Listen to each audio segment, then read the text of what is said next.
300 people laughing at one man in a ballroom that costs more per night than he makes in a year. She said it like it meant nothing. A dare, a joke, something to put him back in his place. He didn't argue, didn't beg, didn't walk away. He sat down at the piano, and the entire room went silent, not polite silent. Stopped breathing silent. Because what came out of that piano didn't sound like a janitor proving a point. It sounded like 12 years of loss finding its voice for the very first time. And she, the woman who laughed loudest, realized she had just made a promise she had no idea how to keep. She said it like doke. If you can play that piano better than tonight's performer, I'll marry you. The room laughed. 300 people in black tie, champagne in hand, laughing at the man standing there in a Navy maintenance uniform with a cleaning rag tucked into his belt. He didn't laugh. And that was the first sign that nobody in that ballroom understood what was about to happen. His name was Elijah Cole. He was 34 years old. He had been working at the Harlow Grand Hotel for 5 years, and in 5 years, not one person in that room had ever asked his name. That was about to change, for all of them. Elijah arrived at the Harlow Grand at 6:15 every morning. Same time. Same side entrance on 54th Street. Same badge, swipe at the reader by the service door, which sometimes worked on the first try and sometimes didn't, and either way, nobody was waiting to hold it open for him. The security guard at the interior desk was a man named Frank. Big guy, 11 years on nights, with the particular stillness of someone who had seen everything twice and stopped reacting to most of it. Frank gave Elijah the same nod every morning, not unfriendly, not warm either. Just acknowledgement, the minimal unit of recognition. I see you have to register that you exist. Elijah's nodded back, same as always.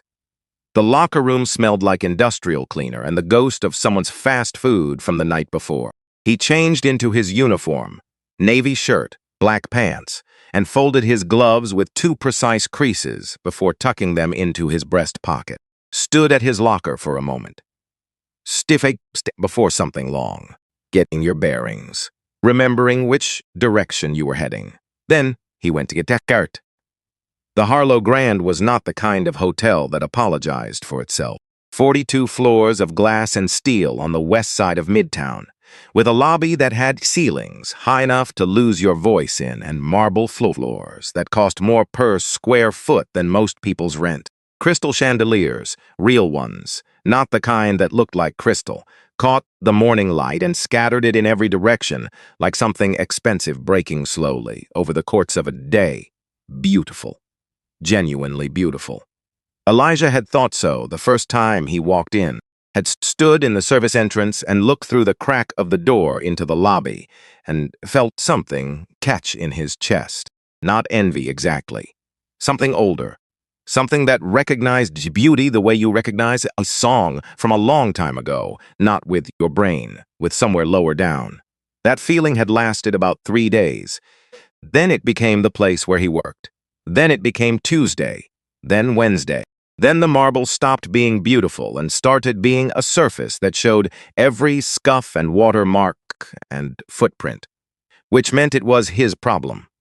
Which meant it had a different relationship with him than it had with the people who walked across it in expensive shoes without looking down. 5 years. That was how long he'd been here. 5 years of service entrances and supply closets and knowing which elevator he was supposed to use and which ones were for guests. 5 years of making himself smaller in hallways, of timing his movements so he was never in the frame when someone was taking a photo, of learning to feel when a guest was about to look his way and turning slightly before they did, angling his shoulders, adjust his position, becoming a little less visible, a little less there. It was a skill. He had gotten very good at it. He wasn't sure that was something to feel good about. He was on the 4th floor, pushing corks in his cart along the corridor toward the ballroom service area when he heard it. Piano. Coming from behind a closed door on his left. The hotel's rehearsal room, a small space kept for performers who needed to warm up before events in the ballroom. Whoever was in there was playing something slow, something with air in it, notes that had space between them. Elijah, Stop. Didn't mean to. His feet just stopped, like they'd made a decision without consulting the rest of him. His hands stayed on the cart handle. His body stayed in the corridor. But something else went somewhere else, entirely. Through the door. Into the music.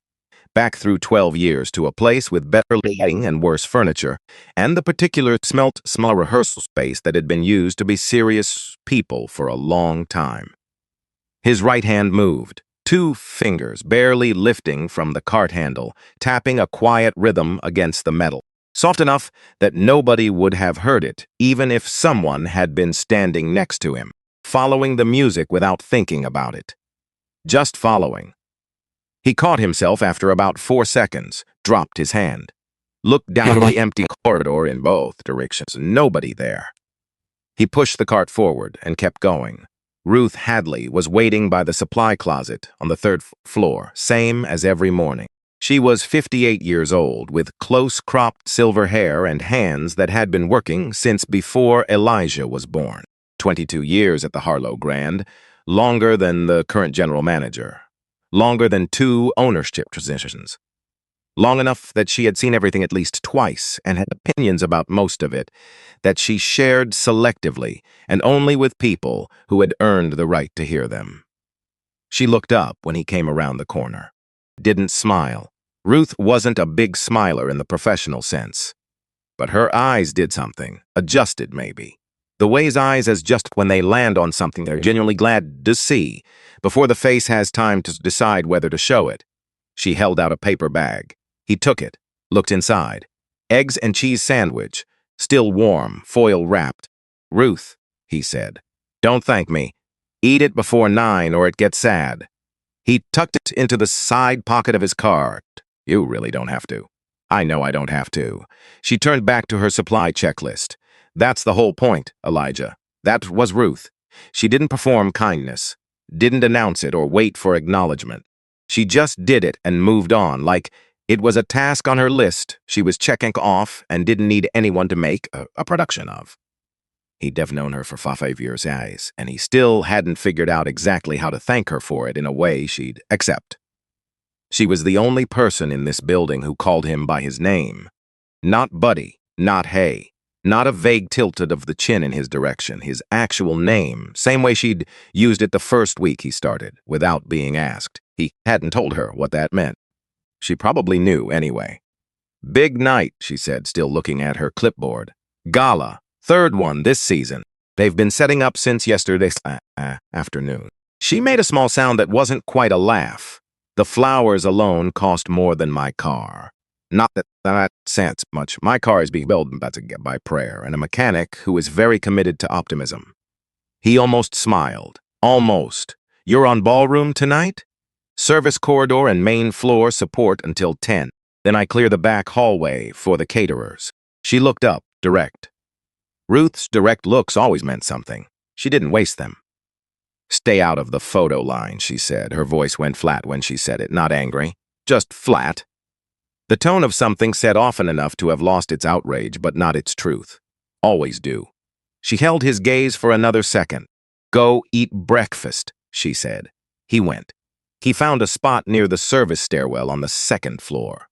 An overturned crate he'd been using as a seat for about 3 years now, in a section of corridor that got almost no foot traffic between 6:30 and 8.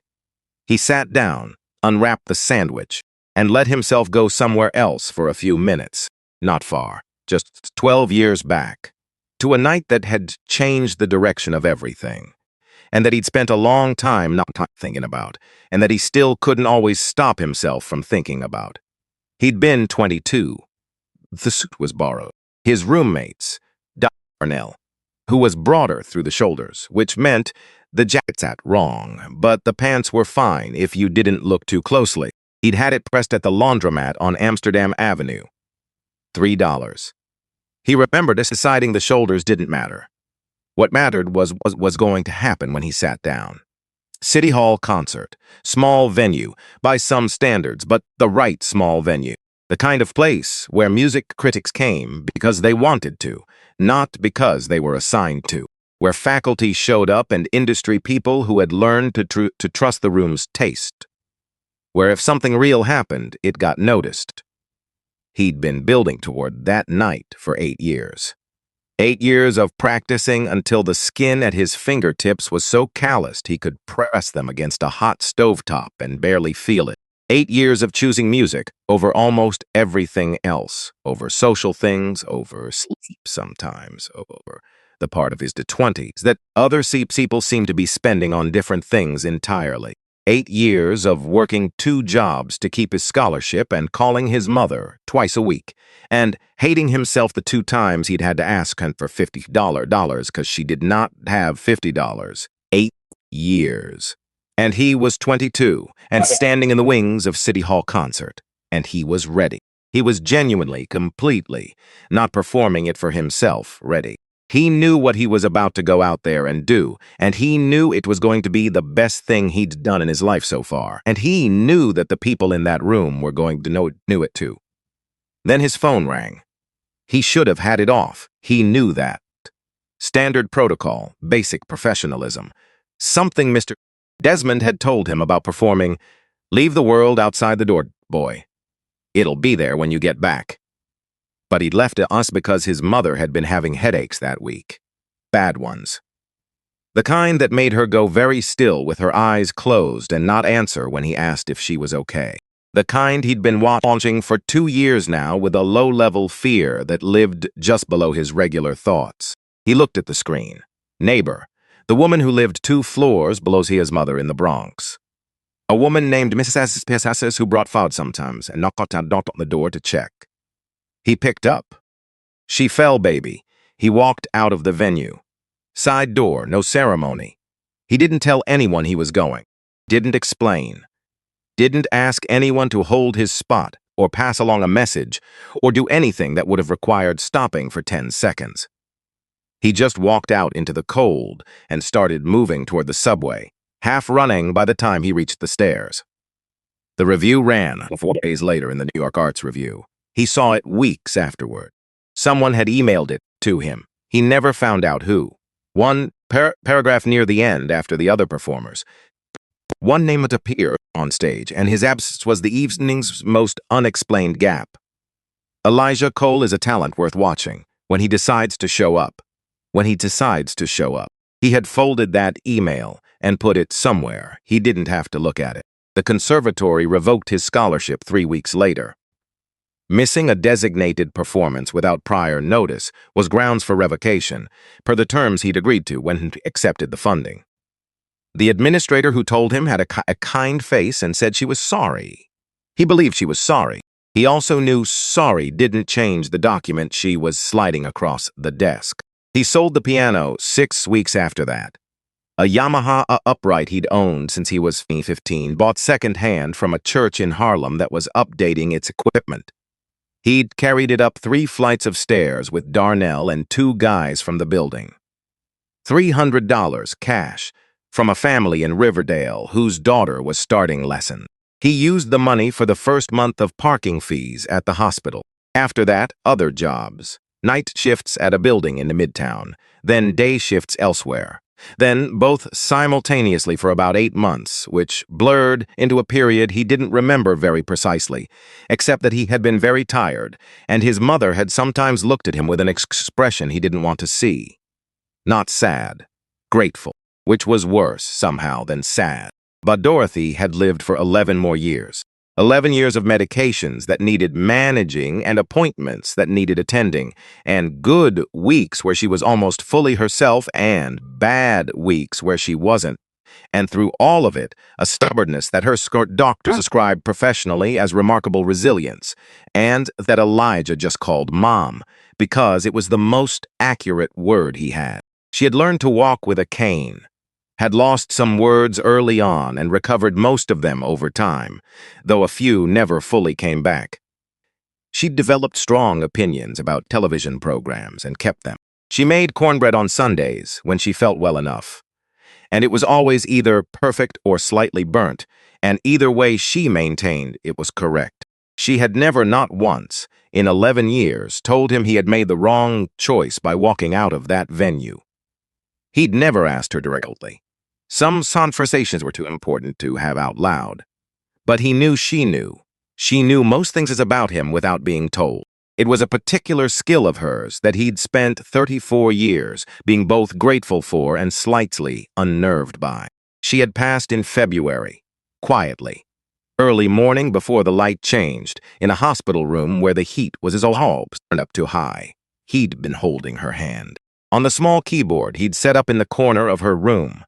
A cheap thing from a thrift store, $60. The kind with built-in rhythms that she'd never asked him to use, but never asked him to remove.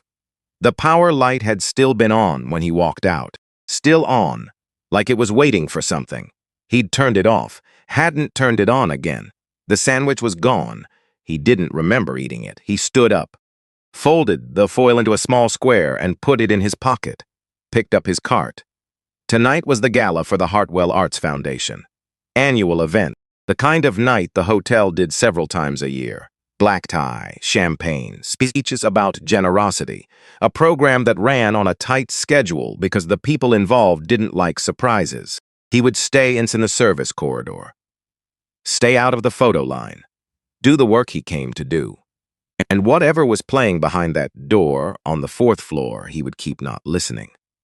By 7 that evening, the hotel had become something different. This was the thing about the Harlogrand that still caught him sometimes. The way it could change between afternoon and evening. The lobby that was businesslike and functional at noon turned golden by 7. Wall lights, taller flowers, a particular hush that had nothing to do with quiet and everything to do with the specific atmosphere of wealth trying not to appear to be thinking about itself. The Hartwell Arts Foundation Gala. Black tie. Table set with the kind of precision that required a full afternoon of work from people who would not appear in any of the photographs taken tonight. Elijah wasn't thinking about any of that. He was working the third table from the left, where someone had arranged the napkins wrong. Fanned out when the event coordinator's spec sheet said folded. He fixed them, moved down the row, checked the glassware. Replaced a water glass with a faint smudge on the rim that most people wouldn't have noticed. He was good at this, the noticing. The fixing before anyone had a reason to complain. 5 years of developing an eye for the details that kept events running smoothly and kept the people responsible for those events from ever having to think about where that smoothness came from. A woman with a clipboard and a headset swept past without slowing down. Staff clear of the photo line after 8, please. Cameras covering 3 angles tonight. Understood, Elijah said. She was already past him. He straightened the last napkin and moved on. He was aware, in the peripheral way he'd developed for this, that a security guard had been loosely tracking his movements for about 20 minutes. Not closely, not aggressively. The man, Preston, he knew his name. They'd worked in the same building for 3 years. Wasn't doing it consciously. It was just a reflex.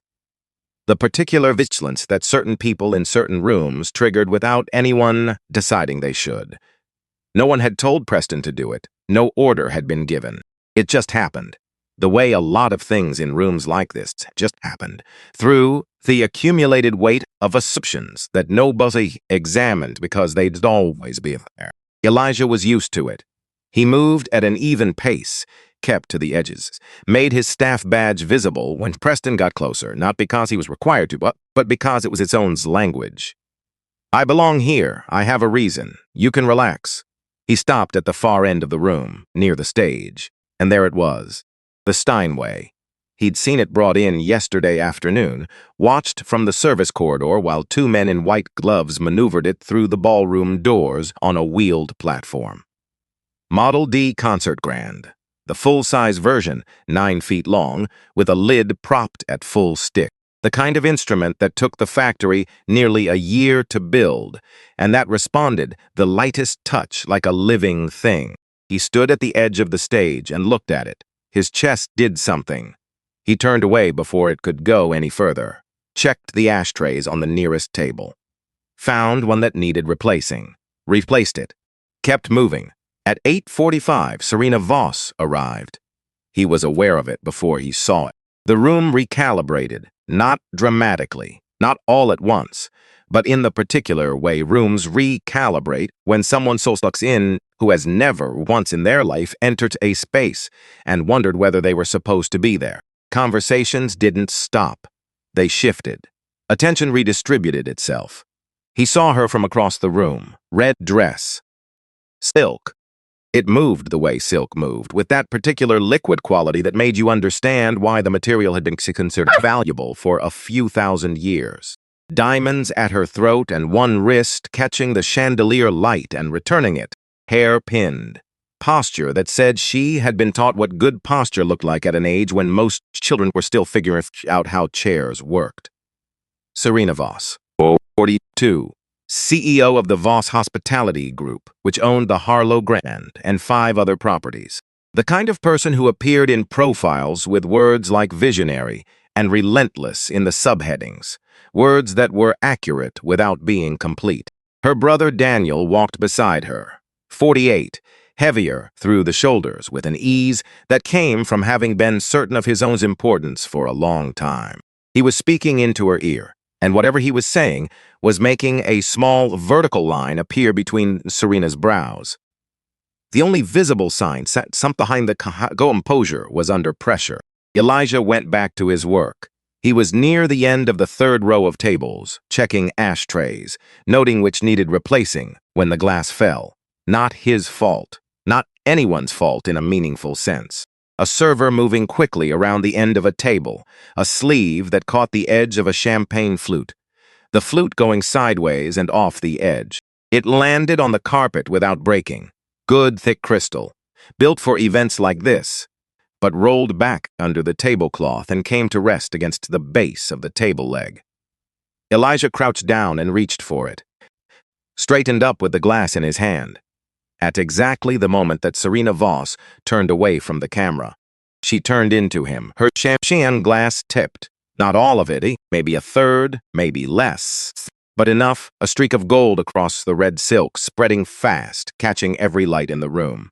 The silence that followed lasted about 2 seconds. It felt longer. Then Serena's voice arrived. Not a shout. Never a shout. That wasn't her register. It was the voice of someone who had learned early that you didn't need volume to communicate that you were serious. What are you doing? Elijah placed the glass on his tray, stood straight, opened his hands slightly at his sides, a deliberate gesture. Calm, not defensive. I'm here. I'm not arguing. I'm sorry, ma'am. I was retrieving a glass that had fallen under the table. You stained my dress. The room was watching now, not all of it. But the nearest tables, the people within earshot, the ones whose folks had been at their sides and isolated, rising. Cover the dry cleaning, Elijah said. He knew what that sentence cost him even as he said it. A dress like that, a boutique like whatever boutique had made it. The cleaning bill would be most of a week's pay, maybe more. Someone near the second table laughed. Short, reflexive. The sound of a space that needed something to happen and found it. Daniel Voss materialized at his sister's shoulder. Looked at Elijah the way you look at a problem that has appeared in an inconvenient location. Perhaps we should have someone. No. Serena cut across him without looking at him. She was looking at Elijah, and behind her eyes, something was moving fast. Hitze could see it, the calculation running, the variables being processed. He didn't know at that moment what the variables were. He found out later. The partnership Daniel had told her about, 15 minutes before she walked into the ballroom. $140 million deal, 18 months in the making, and the other party had gone cold. Just gone cold, with no warning. In a single phone call that afternoon, she had walked into this room already in freefall, and she needed right now to land on something. She looked at him. Then she looked at the Steinway on the stage. Then she looked back at him. You know, what? She said, and her voice had changed. Something hard had come into it, something that wanted an audience and had found one. If you can play that piano better than our performer tonight, I'll marry you. The room went up, not in alarm, in entertainment, because this was exactly the kind of thing that happened events like this when the right person said the right ridiculous thing. Laughter, a ripple of applause, phones going up. The bright, particular energy of 300 people who had been at a party long enough to need something to happen. $500 if you play a complete piece, someone called out. 1,000 still at the piano after 30 seconds. Wallets appeared, actual cash, folded, held up. Elijah didn't look at the money. He looked at Serena Voss. She had found her smile again, the trained one, the one that said, "Yes, I said it, and yes, it's a joke, and we all know it's a joke, and now we can laugh about it together and move on." The smile of a woman who knew how to use a room and had just successfully used one. A clean exit, stuck up as a punch-off line. He could take it. Walk back to the service corridor. Let the moment dissolve into the rest of the evening. That was the move. That was always the move in rooms like this. Take the exit being offered. Don't create a scene. Become a gap in the air that everyone could pretend had never been there. He took one breath. "I don't want the money," he said. The laugh at her softened. "Not gone. Paying attention now.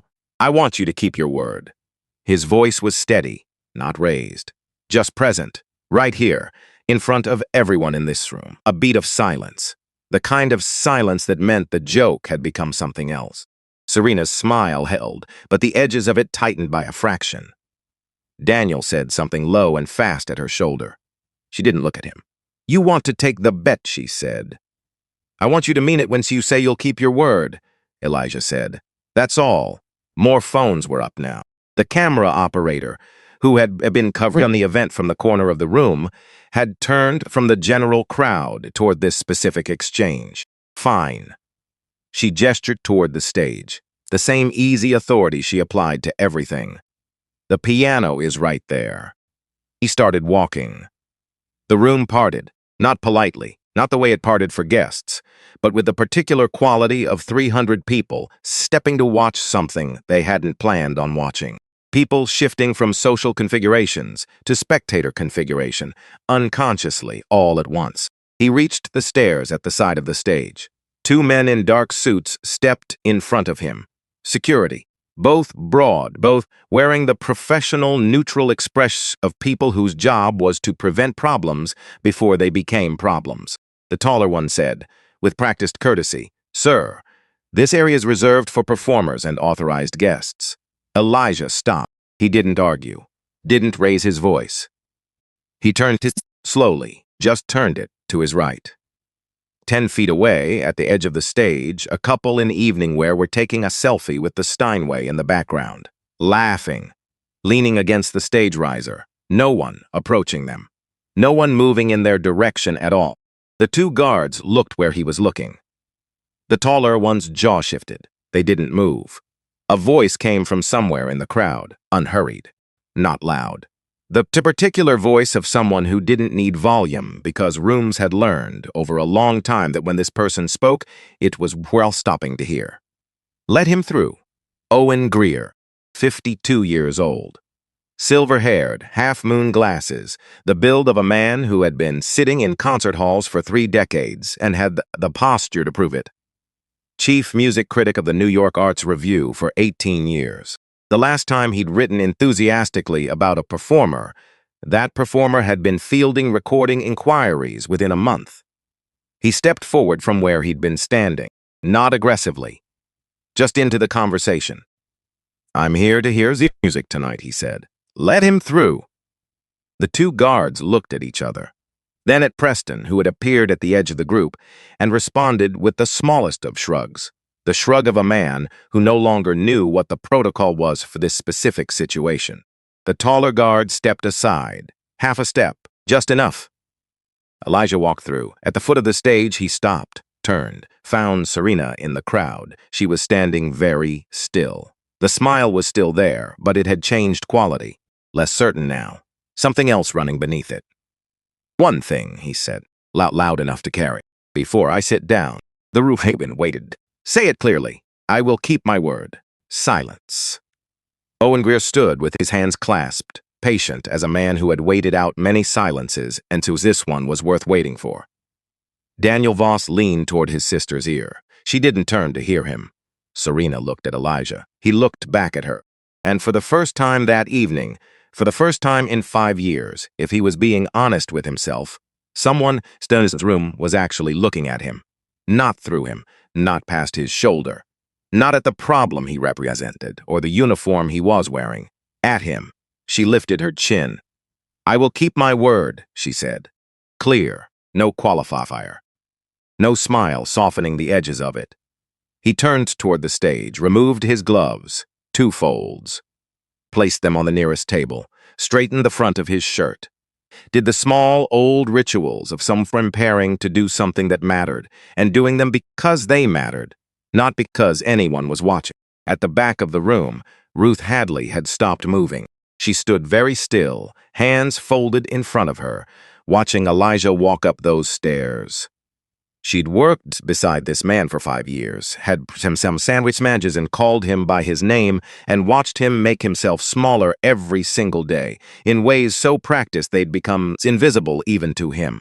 Had watched it and recognized it, and been quietly, steadily angry about it in a way she'd never said out loud. Because what would be the point of saying it out loud in a corridor to a man who already knew? She watched him reach the top of the stairs. Her hands tightened against each other once, then relaxed. He sat down at the Steinway. The bench was slight too high. He adjusted it, small, automatic, the movement of someone who had sat down at many different pianos and always started the same way. Checked his distance from the keys. Dropped his shoulders, not forced, just let them fall.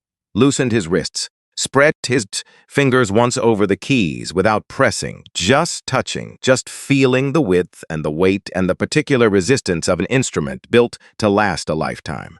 Cool, smooth, alive under his fingertips in the specific way that the best pianos were alive.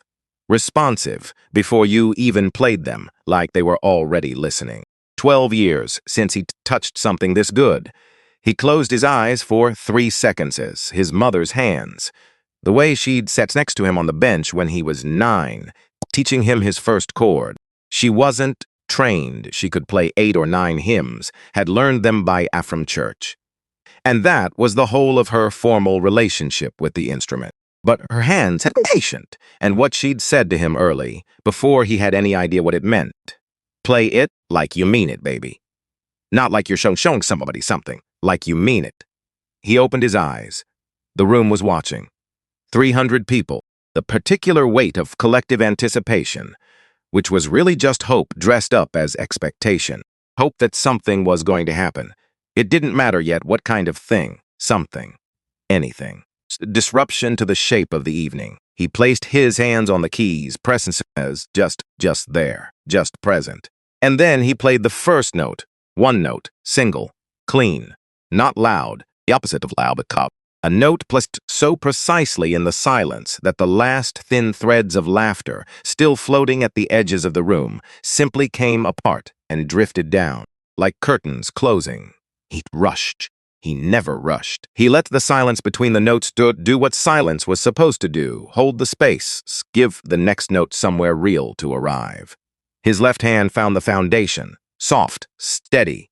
His right hand spoke above it. And the melody, old, familiar, heard by every person in this room at some point in their lives, and mostly stopped being bird because of it, arrived like something you'd forgotten you knew. Somewhere near the center of the room, a man stopped reaching for his champagne. Somewhere near the stage, the camera operator turned his lenses toward the piano and left it there. And Ruth Hadley, at the back walk wall, let out a breath she had been holding for 5 years. Elijah Cole didn't look up. He was somewhere he hadn't been in a long time. He was home. The first note had barely faded, and the room was already different, not dramatically. Not the way rooms change in movies, with light shifting and music swelling and everything at once. It was quieter than that, smaller, the way weather changes before you can name what's changing. A pressure in the air that wasn't there 30 seconds ago. A stillness that had texture. Elijah felt it. He always could. Even years ago, in practice rooms and small venues and late nights alone with a keyboard and no audience. He could feel the moment when a room stopped enduring music and started receiving it. It was a different quality of silence. The difference between someone looking at you and someone actually seeing you. Between being in the same room as a conversation and being part of it. He didn't rush toward it. The piece was summertime, not the flashy version. Not the version that announced itself, that came in with ornamentation and runs and said, "Look what I can do with something you already know." He wasn't interested in that version tonight. Tonight he wanted the bones of it. The simple, true architecture underneath all the performance that had accumulated around it over the decades. He wanted them to hear it like it was the first time. Not louder, not faster, not with more of anything, less. He wanted to strip it back until the thing underneath was visible, and then trust that the thing underneath was enough. Because it was, it always had been. The melody didn't need help, it needed honesty. His left hand laid down the foundation, soft, even. Like a heartbeat that wasn't showing off, just doing its job, steady and present, the way things that truly matter tend to be. His right hand spoke above it with the particular economy of a player who understood that every note you chose not to play was a choice, and that restraint was its own kind of intelligence. He used the pedal like punctuation.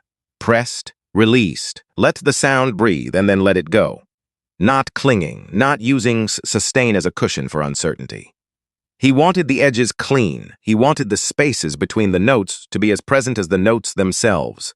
His first teacher had said that to him once. An old man named Mr. Desmond, who had given lessons from his apartment in the Bronx for 40 years, and who smelled like coffee and old books, and who spoke music with the specific gravities of someone who had decided long ago that it was the most important thing. He'd pushed Elijah's hand down on the keys one afternoon, firm enough to be startling, and put his mouth close to the boy's ear. Silence is also a note. Don't be afraid of it. Elijah had been 11 years old. He hadn't fully understood. He understood now. He let the silence work. In the second row, a man named Gerald had been holding his champagne glass for the last 45 minutes, with the particular grip of some who uses objects to occupy their hands in social situations. The glass had been at his lips twice without him drinking from it. He set it down on the table beside him. Didn't finish what was in it, didn't notice he'd set it down. His wife, to his left, had stopped recording. She'd been recording since Elijah sat down. Had the phone up, vertical mode, the screen showing the piano from an angle that wouldn't be useful for anything. She lowered it, then turned it face down on her lap. She hadn't decided to do that. Her hands had.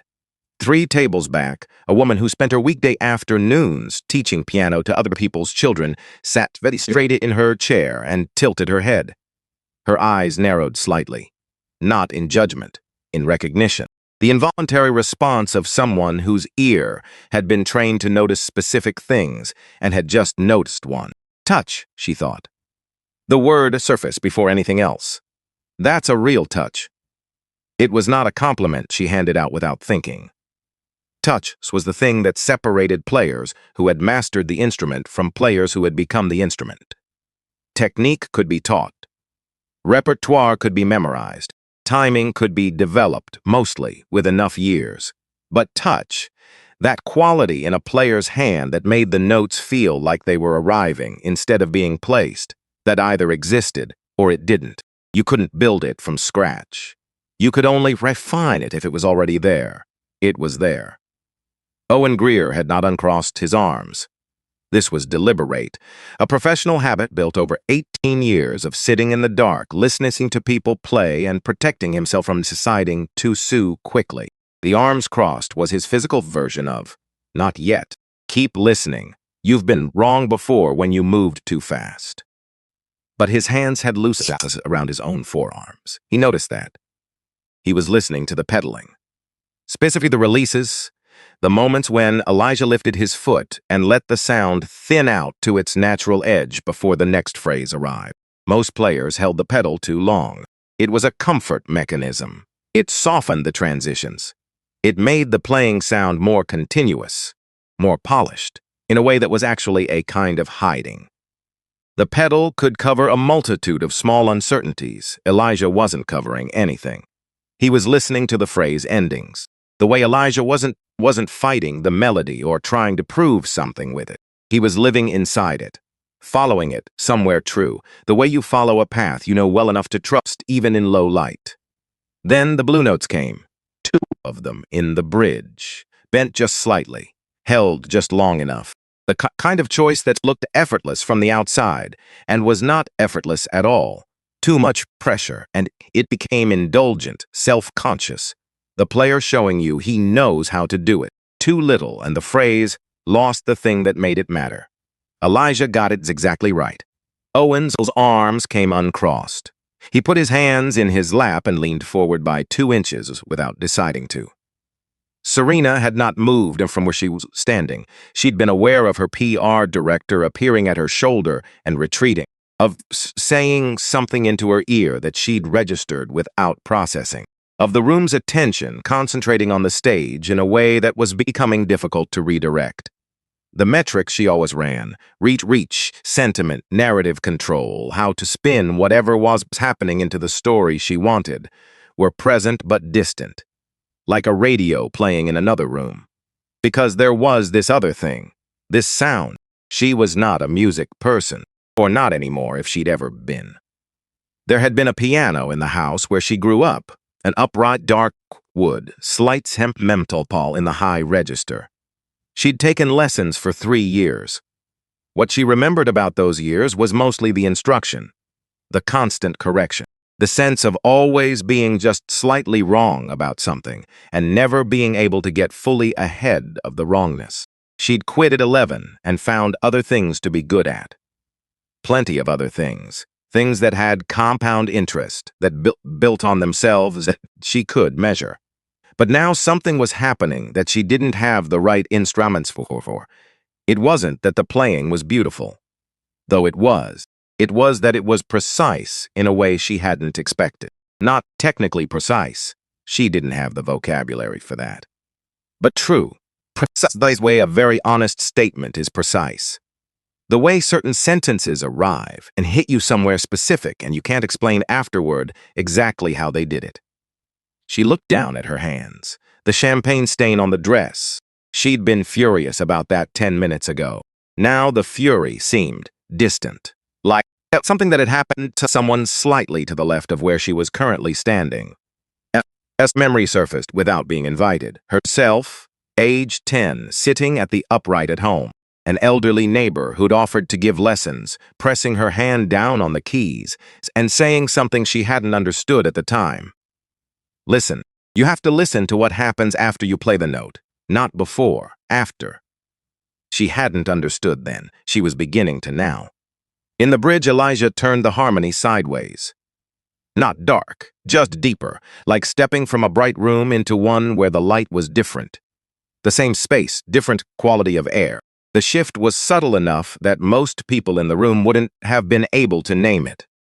But they felt it, a lean, an unconscious adjustment toward the stage, the body following the attention before the mind knew what was happening. He held a single note. Let it stand there. 1 beat. 2, 3.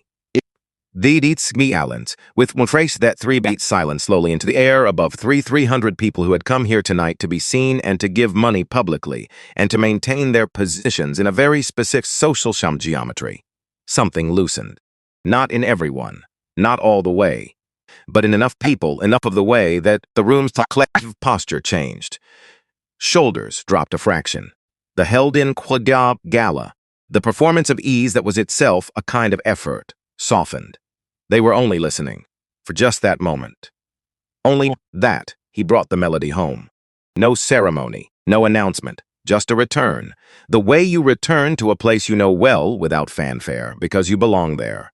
The final note arrived and he lifted the pedal and let the sound die all the way. Not fade. Die, complete, a full stop. Then silence. One person started to applaud and stopped, the way you stop yourself from speaking in a moment that isn't finished yet. Then another started, and another, and the applause came. Warm considered, the kind that meant something because it had waited for the right moment to arrive. Elijah sat still for 3 seconds, hands loose in his lap. Not performing stillness, just in it.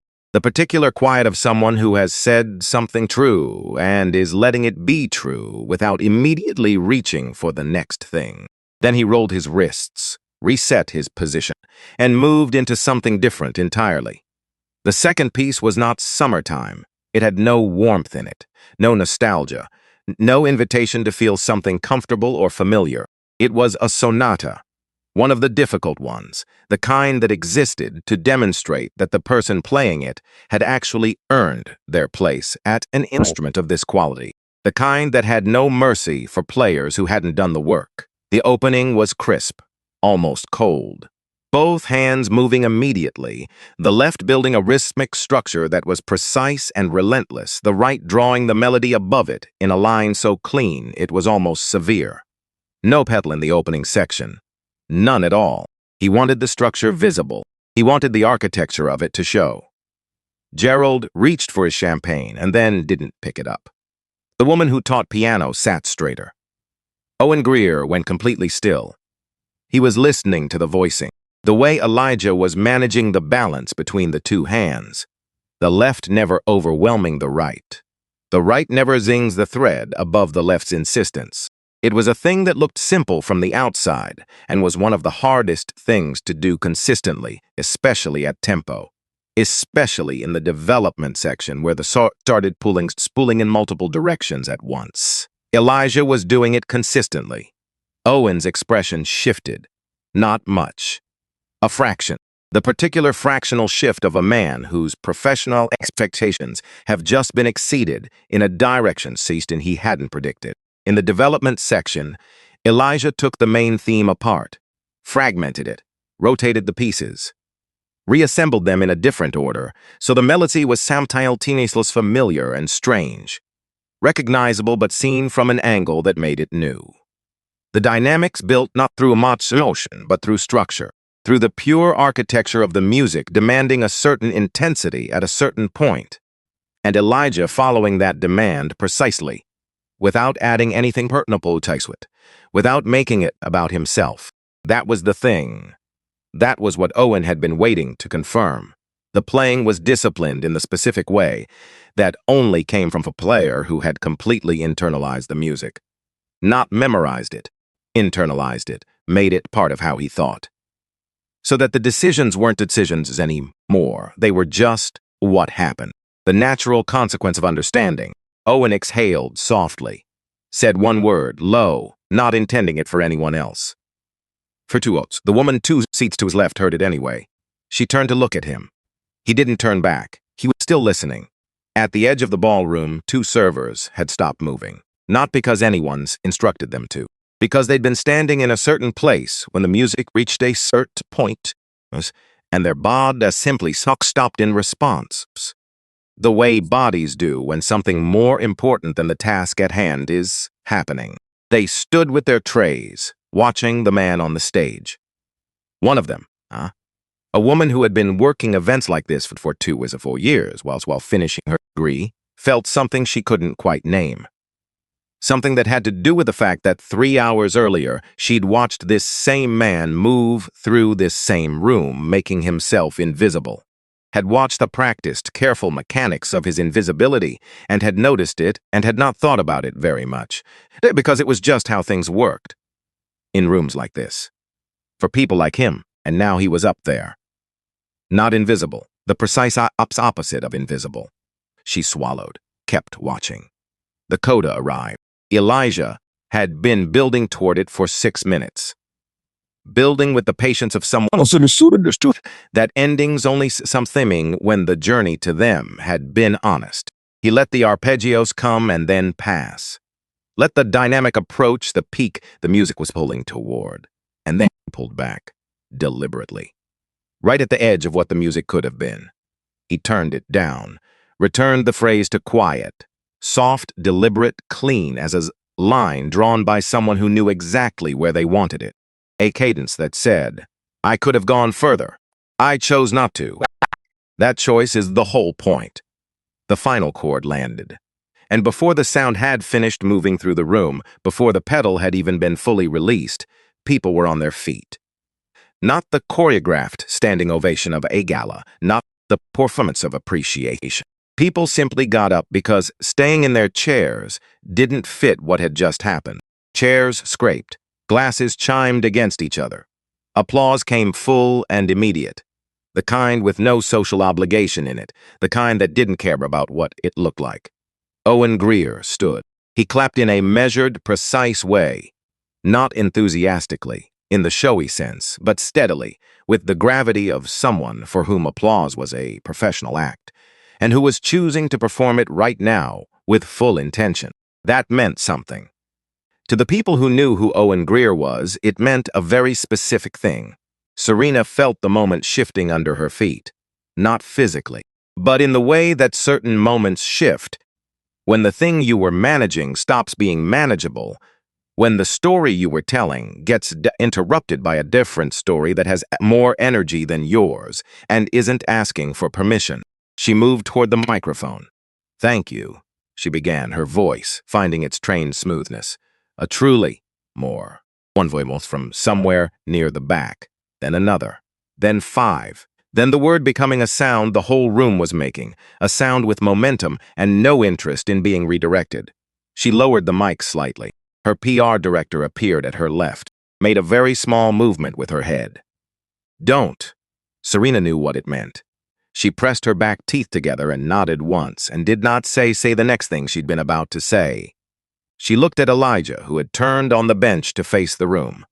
Not standing, not taking a bow, just sitting there, looking at 300 people who were on their feet for him, with no performance in his expression at all, no triumph, no vindication, just a man present in a moment, receiving it without needing to shape it. She held his gaze. He looked back.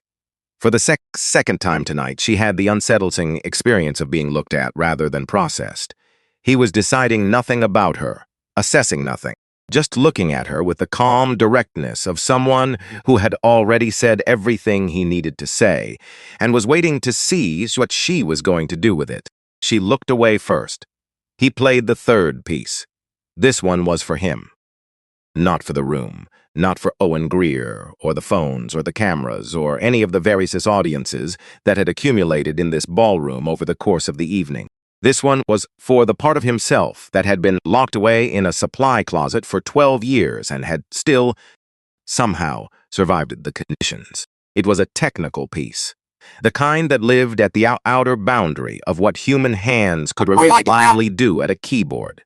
Double note passages where a single hesitation would break the phrase apart.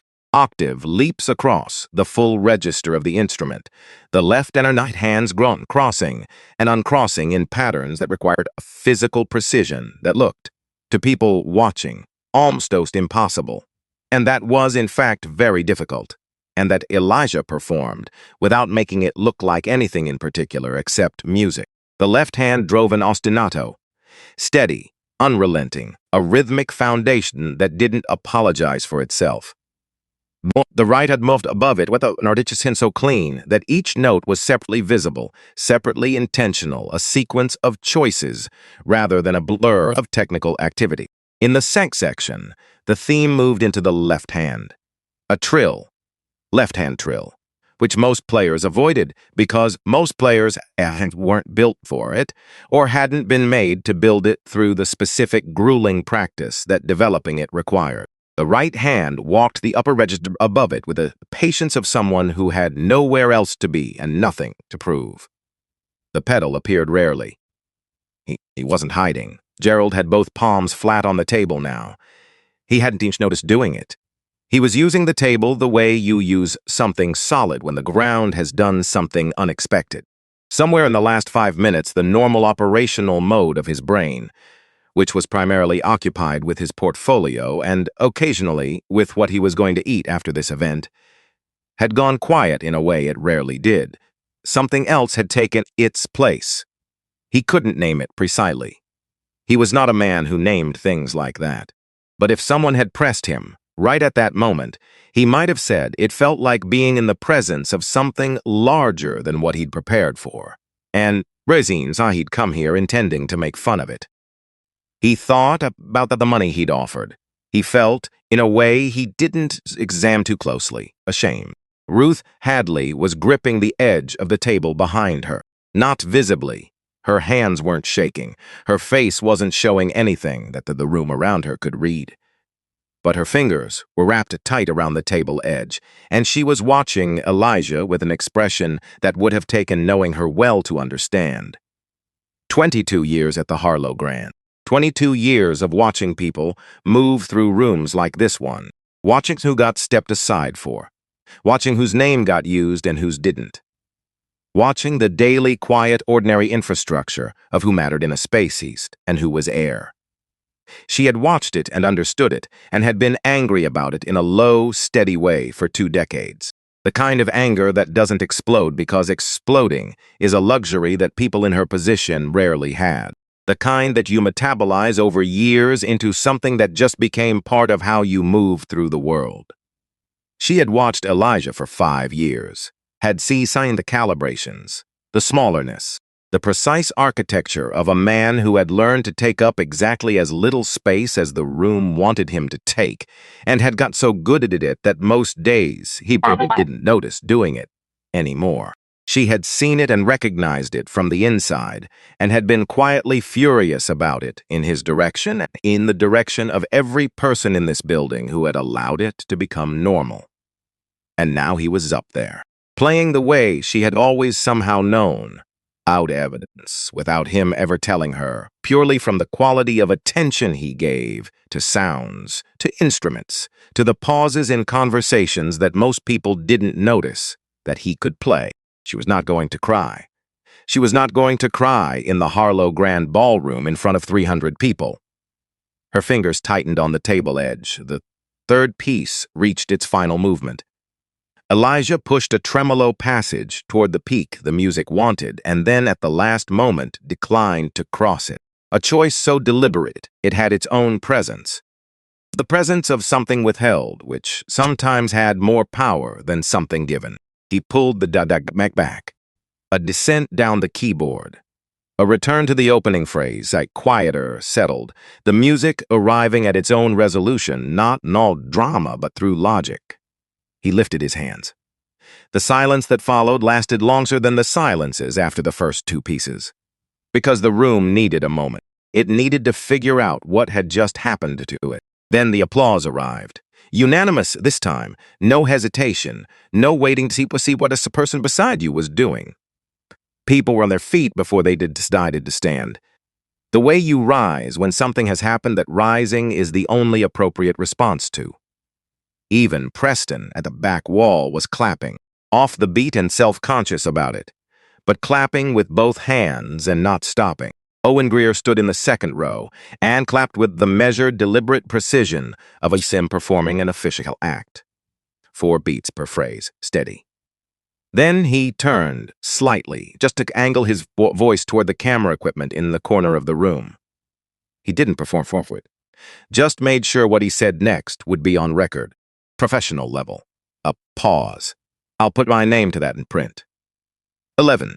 In words from Greer in the New York Arts Review, whose professional endorsement had a track record that people in this understood. Those 11 words landed in the ballroom the way a key lands in a lock, with the sound of something opening that had been closed. It was the woman in the 3rd row who spoke first. 60-something, silver-haired, the kind of woman who had opinions and offered them without asking whether the room was ready. I know him. The murmur spread before she'd finished saying it. That's Elijah Cole. She said it with the clarity of someone correcting a record. He performed at City Hall concert 12 years ago. I was there. Went still, reached back through his professional memory. Not the performance, he hadn't attended, but the aftermath. A review in his own publication, paragraph he'd read and filed, a name. Elijah Cole is a talent worth watching. He looked at the man on the stage, looked at him with the specific attention of someone realigning what they thought they knew. I remember the name, Owen said quietly. The review moved, not a decision exactly. More like a response to something she'd been waiting to respond to for 5 years. She walked from the edge of the room toward the stage, and the crowd parted for her without her asking it to, because there was something in the way she moved that made people step aside. Not her authority in any formal sense, but the authority of someone who knew what they were doing and why and had no patience for obstacles. She stopped at the foot of the stage. Elijah looked down at her. She looked up at him. No words passed. Just a look that held everything they knew about each other and had never said out loud. The look said, "I'm going to say something now. If you want me to stop, say so." He didn't say so. She nodded once, turned to face the room. Ruth Hadley did not require volume to be heard. 22 years had given her something better than volume, clarity. The specific, unornamented clarity of someone who had seen everything clearly for a long time and had stopped dressing it up in language that softened the edges. His mother was sick for a long time, she said. The room was already quiet. It went quieter. She had a stroke. He was 22 years old, and he left a concert to be at the hospital that night, and the conservatory took back his scholarship because of it. She said this without accusation, without heat, just as fact. The way you state things that are simply true. The piano he'd saved for was sold to pay medical bills. He took night jobs, then day jobs, then both at the same time for a while. A woman near the front brought her hand to her mouth. Gerald stared at the tablecloth. "He's been at this hotel for 5 years," Ruth continued. "In that time, I have watched him be called Buddy. I have watched him be directed to use a separate elevator, a separate entrance, a separate corridor from guests. I have watched people search for him when something needed cleaning and look straight through him when he was standing right in front of them." She paused. "Let it sit. Ton of it was loud, why? None of it came from a memo that said, 'Treat this person as invisible.' It just was. Every day. Without anyone deciding to do it." Another pause, shorter. "It just was." The piano teacher in the 8th row was looking at her hands. Gerald had stopped looking at anything. Greer stepped forward then. Carefully, with the deliberateness of a man who chose when to add his weight to something, and was choosing now. "Professionally," he said, and the word was a frame, a signal that what followed was going to be on the record. "I've been sitting in concert halls for a long time. I've heard a great many pianists at a great many stages of their development." He looked up at Elijah on the stage. "What I heard tonight is not the playing of someone who used to be talented. It is playing someone who has been practicing for 12 years while the world wasn't looking." He let that land. The gap between where this man was and where he should be, he does not exist by accident. Somewhere along the way, several someones, probably. He didn't point at anyone, and not all of them were at the conservatory. The room understood what he meant. It understood exactly what he meant. Serena had been still for a long time. This was unusual for her. Her whole professional existence was built on motion, action, the management of situations before they became problems. She understood herself through what she did. Stillness felt like falling, but she'd been still since Ruth began speaking. She was thinking about a policy document, one she'd signed approximately 3 years ago, Event Staff Visibility Guidelines. 14 points. She hadn't read all 14 carefully, had skimmed it, approved it, moved on to the next item. Point 7. Staff should avoid positioning themselves within camera range during media coverage periods. Point 11. Surface elevator usage is mandatory for non-guest-facing staff during event operations. Standard practice, her operations director had said. She was thinking about those 2 words now.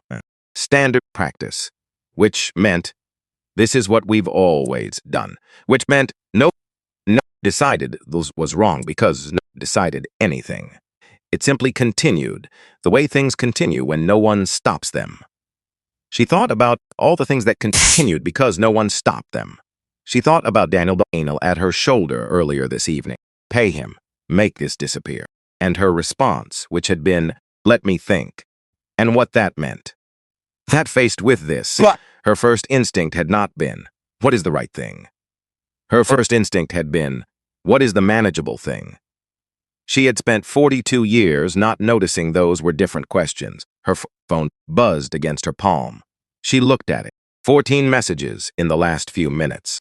The clip of Elijah at the piano was circulating, already moving fast, comment counts climbing, 2 hashtags building. One of them was his name, not the hotel's name, not hers, not the foundation's. His, another buzz. Daniel from across the room. We need a statement. Pay him tonight. I have language ready. She turned her phone face down, and she looked up. Elijah was still on the stage. He hadn't moved, hadn't taken a second bow or addressed the room, or done anything to extend to a moment beyond what it was. He was sitting at the piano with his hands in his lap, and he was looking at her, not demanding, not waiting for something specific, just looking. The way you look at someone when you've said everything that needed saying, and you're giving them time to figure out what they're going to do with it. She held his gaze, held it longer than she had at any point in the evening.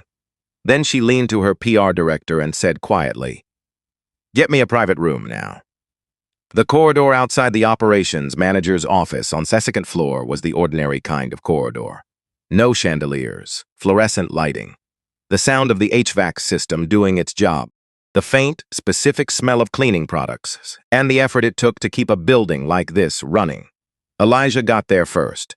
He stood by the closed door, hands loose at his sides, not doing anything in particular, not rehearsing, not preparing, just standing in the corridor, being a person in a corridor, which was, tonight, after everything, a thing that had its own particular quality. Serena came around the corner. She'd walked past her PR director and past Daniel, who had started to follow and had been stopped by a single look, and came to stand 6 feet from Elijah in a quiet hallway while the gala continued making noise on the other side of the building. She looked at him. He looked back. The door. He walked in. She followed. The door closed. No cameras, no phones, no audience of any kind. Just 2 people in a room with a desk and 2 chairs and a window that looked out onto a service alley. She didn't sit, neither did he. "I'm not here about the wedding," he said, directly, without preamble. "I know. I want to be clear about that before anything else." "I know," she said again, a pause. "I said something stupid." He waited. "I said it because I was." She stopped, tried a different route. "It doesn't matter why. It was wrong, and Ron the room ran with it, and now we're here." "We're here," he agreed. "So," she looked at him steadily, "what does keeping my word actually look like to you?" He reached into the breast pocket of his shirt and removed nothing. He had nothing written down. He just looked at her and spoke from what he'd known for a long time. "3 things," he said. She nodded. "First, a public apology. Not if anyone was offended, not in the spirit of moving forward. An actual statement that uses your name and mine and says what happened and that it was wrong." She absorbed that. "Okay." Second, a scholarship fund for students who lose music programs because they can't afford to stay. Independent board, not the hotel, not the foundation. Named for my mother, Dorothy Cole. Something moved across her face, then settled. Third, your policies change. The elevator restrictions, the photo line rules, the language your staff uses when they talk to employees. People use names here, real names, starting with you. He said it the way you state a fact, not as a demand with heat in it, not as a threat, as, this is what things should be. This is what keeping your word in the only sense that matters looks like. Serena was running something. He seed calculation moving behind her eyes and didn't begrudge her that she was what she was, built by 42 years of converting situations into ledgers. But she was also still here, in this room, listening, and that was different from what she'd been doing when the evening started. "Daniel will fight the scholarship funding," she said finally. "I know. He has board allies who'll back him. I know. That means there may be.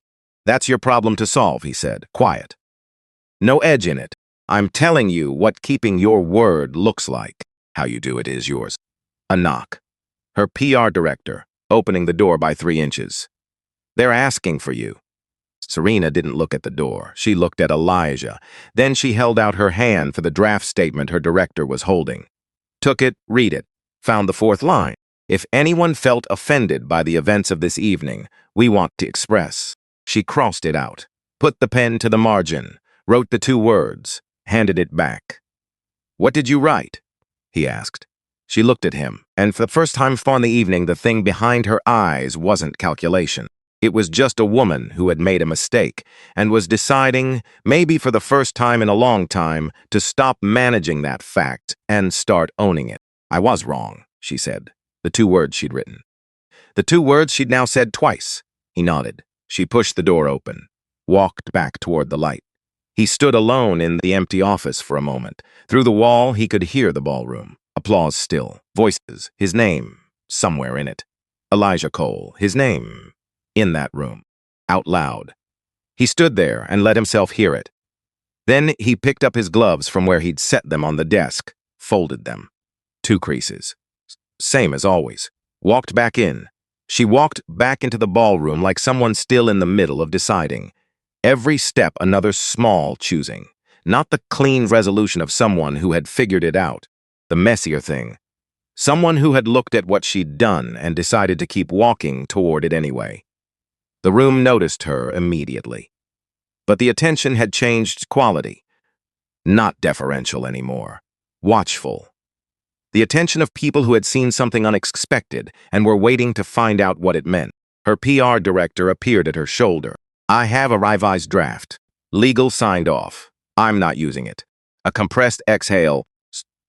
"Serena, give me the microphone." She took it, stood at center of the stage, under the lights, where 2 hours ago everything had been going exactly according to plan. She looked out at the room. I was wrong. Nothing before it. No preamble. No acknowledgement of the foundation or the evening or anything that would soften the landing. Just those 3 words. I said something cruel to this man because I was frustrated about something else, and he was standing in front of me. That's the whole explanation. There isn't a better version. Someone near the middle of the room went very still. "His name's Elijah Cole." She said it like a correction being entered into a record that should have been corrected long ago. "He has worked at this hotel for 5 years. In that time, I have never once asked his name. I have walked past him 100 times and looked through him, and I am not going to pretend that was an accident. It was what the system I run produces. Which means was what I pursued." She let that sit. "That ends tonight." Owen Greer, in the second row, pressed his lips together. He had heard a great many public statements over 18 years. He knew the language people used when they wanted to appear accountable without being accountable. The softening phrases, the cushioned constructions. This was not that. He waited for the follow-through. 5 commitments, Serena said. "With deadlines, I'll report publicly on each one in 90 days whether I've met them or not." First, the Dorothy Cole Music Scholarship named for Elijah's mother. Applications open in 30 days. Independent board. They don't answer to me. We provide the funding. They make the decisions. A ripple through the room. Second, a free monthly concert series starting next month. Full union pay for every musician and crew member. Elijah opens the first one. I'm providing the room. Applause started, scattered, then building. Third, every manager at this hotel completes bias training within 6 days. External firm. Anonymous surveys before and after. Results published. Results. Fourth. Her voice changed, stripped of the smoothness it had carried all evening. Getting to something underneath, the staff visibility policy is finished. The signs come down tomorrow morning. Service elevator restrictions in non-security areas are lifted. Every manager in this building addresses staff by their names, not buddy, names. And I will personally be in this building 2 days a week to confirm that is happening. She looked along the edges of the room where the hotel staff stood. If your manager isn't doing that by end of next week, I want to hear about it.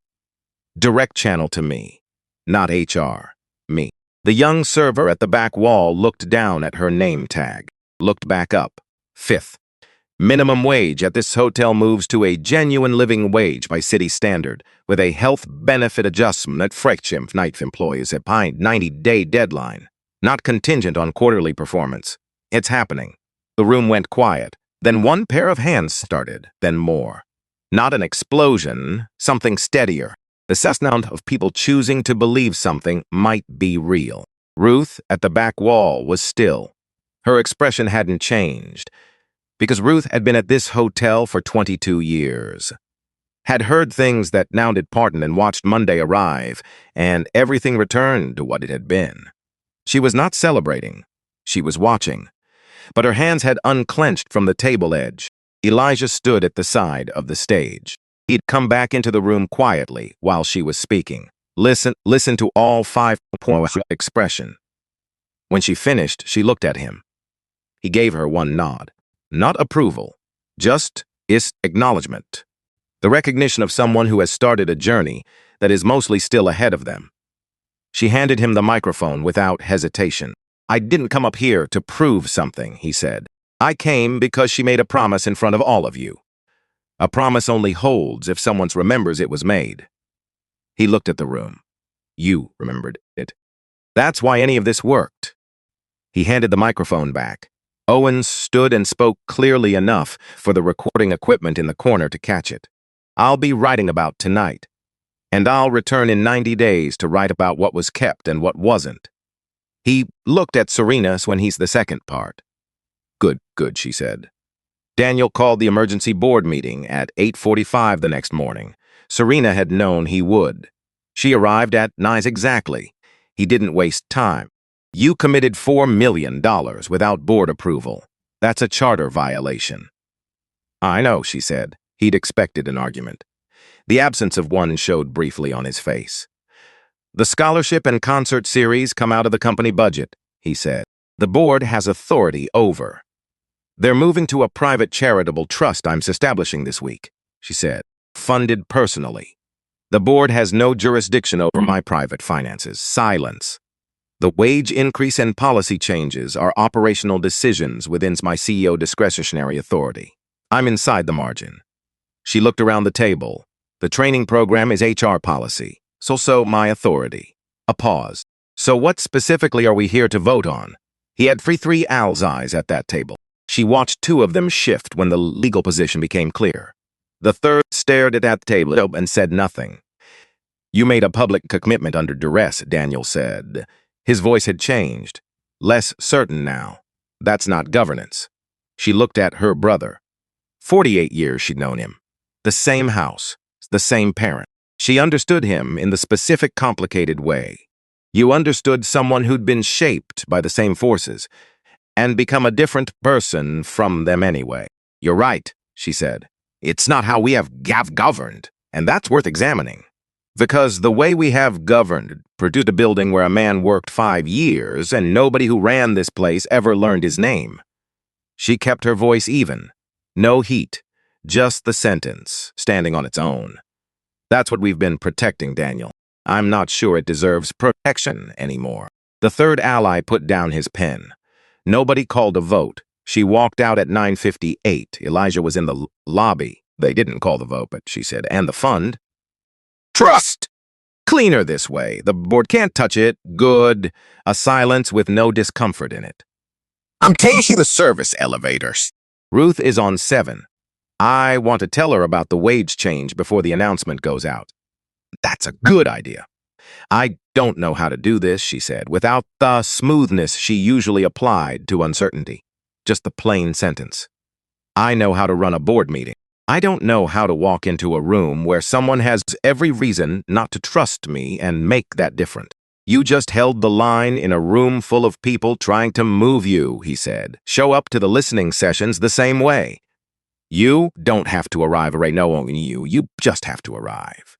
She absorbed that without immediately converting it into a plan. You'll be there? She asked. For the first one. I said I would. She held out her hand. He shook it. No cameras. Just a hotel lobby on a Tuesday morning. 2 people eating something they'd started the night before. She walked to the service elevator, pressed the button, waited. The doors opened. She stepped in. Metal walls. A fluorescent tube that flickered once and held. The smell of cleaning products and the work it took to keep a building like this running. The doors closed. She went up. Ruth was changing a bed in room 714 when Serena knocked. The work stopped. Ruth looked up. Miss Hadley, Serena said. Ruth looked at her for a moment, assessing in the direct way she assessed things without pretending she wasn't doing it. Nobody's called me that in 12 years, she said. Ruth is fine. She went back to the sheet. You can come in. Srit stepped in, stood near the window, did not help with the sheet. She understood that helping would be a performance, and Ruth would see it as a performance. And that was worse than just standing there.